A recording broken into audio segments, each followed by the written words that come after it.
In this video, we'll be talking about Festo's new CTED multi-protocol communication module. As you can see here on the left, we have this connected to our new VTUX valve series and some inputs directly on the valve. As you can see here, 2 inputs per valve directly on each valve. So today we're going to configure the CTED to talk to our compact logic controller here via Ethernet IP. Of course, this would also work with control logic series. We'll set everything up first in the automation suite side, and then we'll jump over to Rockwell Studio 5000 and show you what needs to be configured there. So let's get started. So first we'll want to open Festo Automation Suite, and if you need instructions on how to use Festo Automation Suite, please see the Festo Service channel. Over there we have videos that go through the basics of Festo Automation Suite. So once in Automation Suite, we'll start here on the scan page, the looking glass. You can see I have another number of Festo Ethernet devices here. Our CTED is right here. It's the CTED-MP for multi-protocol. It has RJ45 connections on this unit. I can click on the unit, see firmware. I can expand this here and then see that I have a VTUX or VTUX valve module connected here in the firmware version. And if you need information about any of the devices, over on the right-hand pane, we have detailed information about each of the modules, including Ethernet address, MAC ID, that sort of thing. Firmware versions, they'll go out to our website and find the latest firmware if you need to update that. There's also support manuals here, so you can find manuals for the CTED and for the VTUX valve modules. So all that information is right here at your fingertips. So the next thing we'll want to do here is change our IP address here. So the default will be 192.168.1.15. I currently have 4.50. We'll go ahead and change this here to 4.55.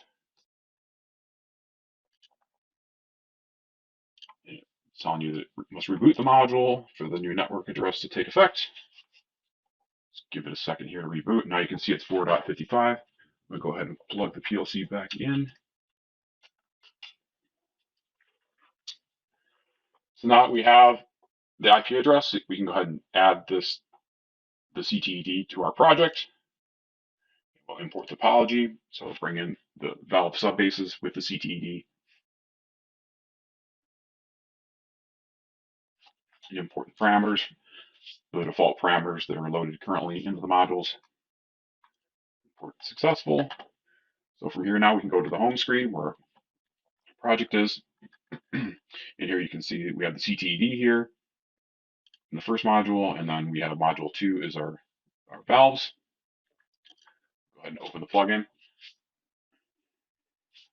And here you can also see there's our CTED and our valve module. Under the tree on the left-hand side, you also can see some additional information, including parameters for the modules. Here's where we could actually change the protocol of the CTED. So the EP would be for Ethernet IP, EC, EtherCAT, Profinet, CC Link, and Modbus TCP. So we could change those there. The next thing you'll see is the assembly view. So the assembly view is going to show you the data map that will be imported or exported from here, and then you'll later import that into Rockwell.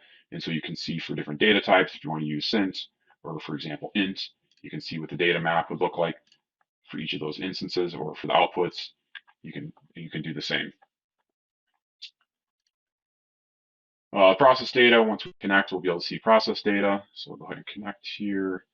And sorry, we will not see process data for the CTED, but for the valve module here, we can actually see some process data. Going back up, we have parameters. The full parameters for the CTED are here. So including IP address, startup behavior, watchdog timeouts, that sort of thing can all be changed here. Please refer to the manual for more details. Again, under support manuals, you can find the manual for the CTED and get information about each of these parameters. The valve module also has parameters. We can change behavior when we lose our power to the load side, that sort of thing.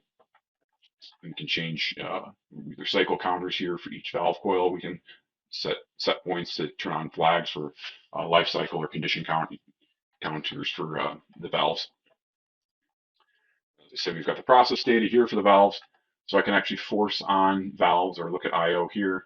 So for each of the valves, I could force on, put a true value in here, and then I'll do a force all, and then you can see the first 4 coils turn on. You can also monitor inputs here as well. So I'll go ahead and trigger this cylinder switch here that we have on my cylinder, and you can see it's tied to input number 2, or I'm sorry, input 1. They start at 0. And then we'll just unforce all the values when we're done here. Then there's also some diagnostic, there's a diagnostic tab with diagnostic information here. Okay, so the next step here is to export the configuration of this manifold as an L5X file that we can import into Rockwell. So we'll go here to the main menu, export, Rockwell L5X. Valve 1 is what I've named this module. I can change the name here if I like, or I can change it back on the home screen there. There's different data type options you can select here. So I can select the standard data type. I can select the exact I/O size, which will use the best fitting data type. So it could be int or dint, depending on what data you have. Or you can do a fixed assembly length if you think maybe you're going to add something to the manifold later and you want to make sure to reserve enough addresses up front. The advantage of using the exact I/O length types is we'll create some user-defined data types that'll break out the dints or ints into the proper data types like booleans in the case of digital I/O. So we'll go ahead and stick with the nested data type and do an export. So save this to my downloads. It'll create the L5X file. I've already done this before, so I'm just going to replace it. Click OK. So now what I'm going to want to do is open Studio 5000. So I have a couple instances open here. Here's my working project, and here's where I'm going to open that L5X file that we just created. So we'll go ahead and open that. And then here we need to make sure that we select the proper revision of the controller we're using. So in my case here, I'm using Rev 36. So I'm going to select that. As you can see, it defaults to Rev 20, but you'll want to make sure to select the version you're using. And again, I've already created this project for, so I'm just going to replace it. And now you can see here it's created a basic project with our Ethernet module in here. We already have the input and output instances as well as sizes, configuration instance and size, and then some status information for diagnostics is also brought in here. It brings in the IP address. And then we've also got, it'll create some user-defined data types and some controller tags, which I'll show you here in a second.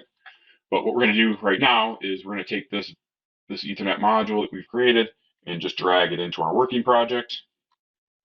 And then the other thing we need to do is there are a couple of rungs that are created to map that raw data into the user-defined data types that I talked about. So we're just going to we're going to select these 3 rungs, right-click, and do an export. And then I'll just, again, save that to my downloads, replace it. So now I've exported those rungs. And now I'm going to come over here to my working project and import those rungs. Here are the rungs that I just exported. Click OK here to create the rungs. And now I've got my rungs that I need for the data mapping. So if we go in our controller tags here, you can see what we've got here. We've got the raw data up here, and then we've created some UDTs here. So we have tags that have been created to map that raw data into Booleans for my inputs. And then you can see we've got descriptions here that call out each of the inputs. And then the same here on the output side. So you can see it's mapped those to Booleans and call it out in the descriptions each coil here. So I'm going to go ahead and go online with the controller and download this project now.